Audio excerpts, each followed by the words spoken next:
여러분, 이 세상에 살아가는 이 그리스도인들을 우리는 두 종류로 나누어 볼 수 있습니다. 참 그리스도인과 명목상의 그리스도인이 있습니다.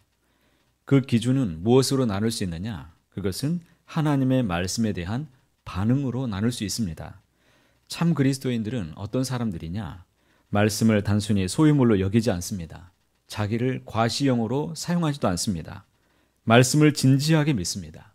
말씀을 받을 때에 그 말씀을 생각하고 말씀을 따라서 어떻게 살아낼 것인가를 고민합니다. 실천하려고 애를 씁니다. 말씀대로 살고자 하는 몸부림이 느껴지는 것이죠. 반면에 명목상의 그리스도인들은 그렇지 않습니다. 구원에만 만족합니다. 말씀은 단지 종교적인 교양에 불과합니다. 행하면 좋지만 그렇지 못하다 할지라도 하나님은 사랑이 많으신 분이시기 때문에 그리 큰 문제가 되지 않습니다. 하나님은 종교적으로 나에게 그냥 평안을 주시는 분이고 내가 우상처럼 그냥 섬기며 살아가는 사람들, 그들에게는 그냥 명목상의 그리스도인은 될 수 있습니다. 바울은 1절에서부터 8절까지 어떤 이야기를 하고 있습니까?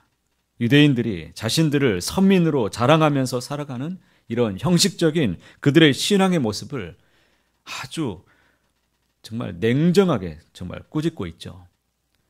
복음을 오해하고 제대로 들으려고도 하지 않고 자신들의 불의를 합리화하는 그런 모습들에 대해서 바울은 구제불능이다라고 말하고 있습니다.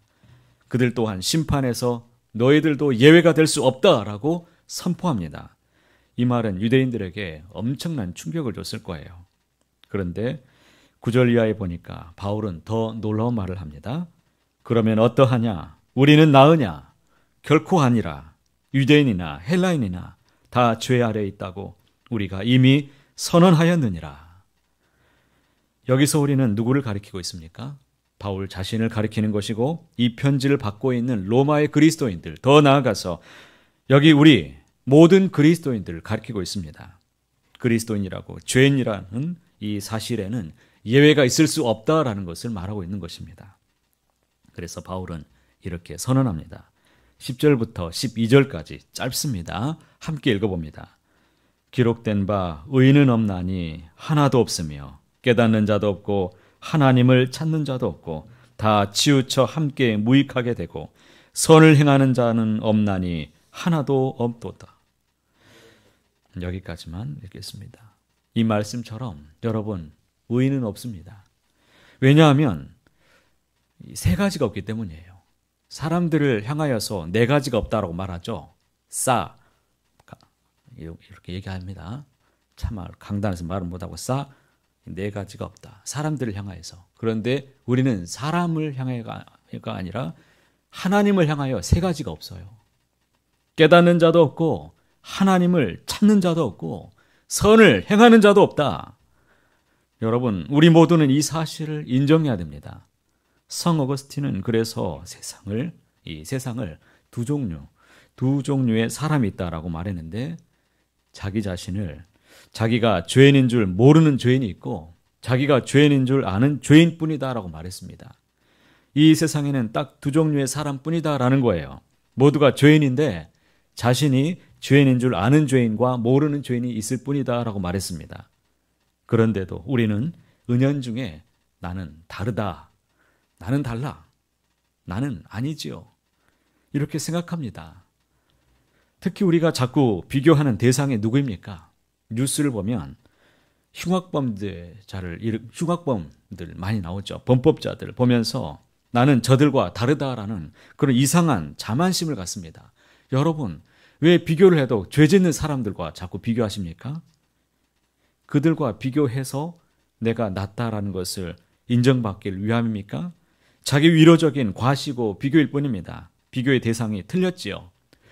정말 선을 행할 줄 아는 사람, 아니 성경을 이 기준을 가지고서 자기 자신을 비교해야 되지 않겠습니까? 그러므로 오늘 우리는 9절의 말씀에서 우리는 나으냐? 결코 아니라는 이 말씀을 명심해야 될 것입니다. 우리가 예수님을 믿기 때문에 믿지 않는 사람들보다 더 낫고 또 의인이라고 생각하는데 이것은 착각이다라고 성경에서 지금 우리에게 분명히 말하고 있는 것이죠.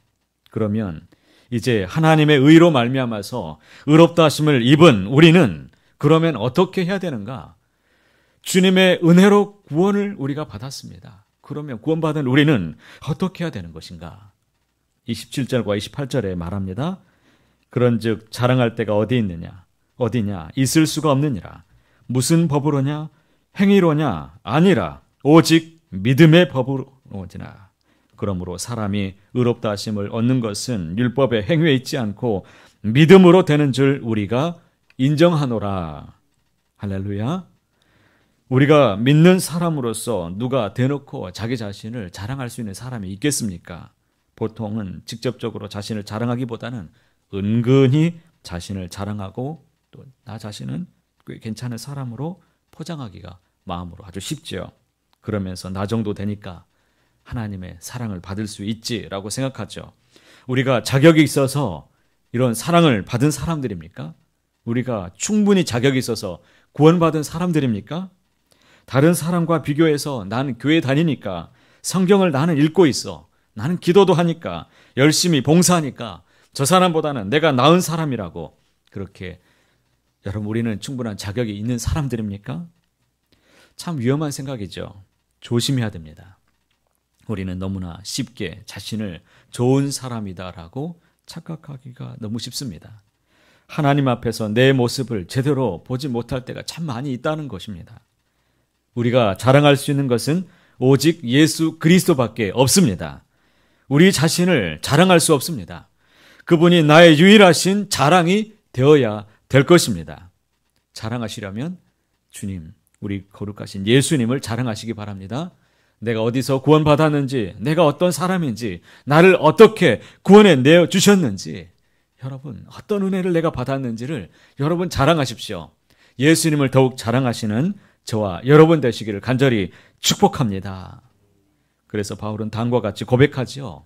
갈라디아서 6장 14절에 보면 내게는 우리 주 예수 그리스도의 십자가 외에 결코 자랑할 것이 나는 없다라고 그렇게 고백했습니다. 이와 같은 고백이 우리의 입술에, 마음에, 심령에 간절해지기를 간절히 소망합니다. 바울은 그렇기에 우리에게 율법을 세워 나가야 된다라고 우리에게 강조합니다.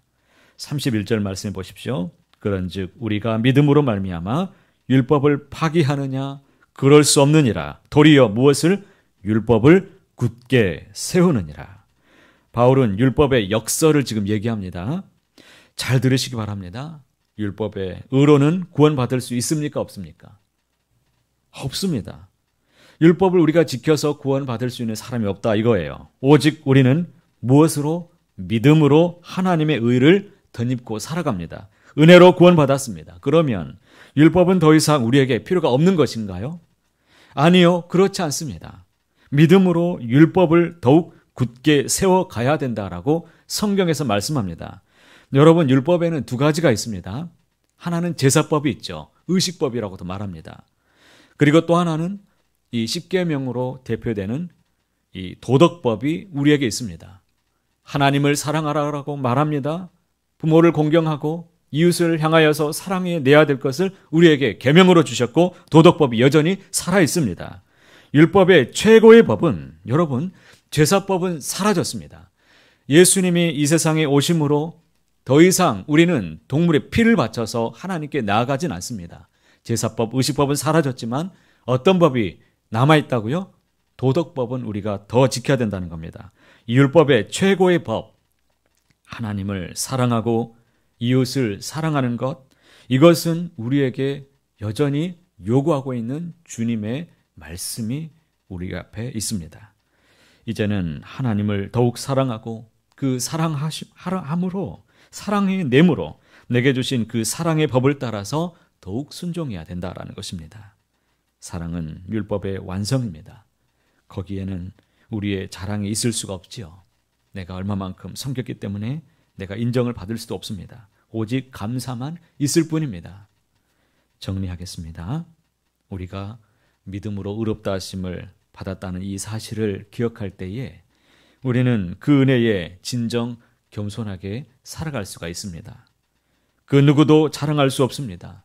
나의 공로가 아니라 예수님의 은혜로만 우리가 되어진 이 놀라운 것을 여러분 꼭 기억하시기를 바랍니다. 그리고 이제 나를 의롭다고 여겨주신 그 사랑으로 인해서 하나님을 더욱 사랑하시고 우리의 이웃을 내게 붙여주신 사람들을 진정으로 하나님의 뜻 가운데에서 또 사랑하고 이루려고 하는 그런 모습으로 살아내시기를 축복합니다. 우리를 향한 주님의 사랑과 그 은혜를 오늘도 충만히 여러분 경험하십시오. 기억하시고 이제 내가 아니라 주님만을 자랑하며 날마다 구원받은 기쁨, 감사와 그 감격이 넘치는 오늘 하루의 삶이 되시기를 간절히 축복합니다.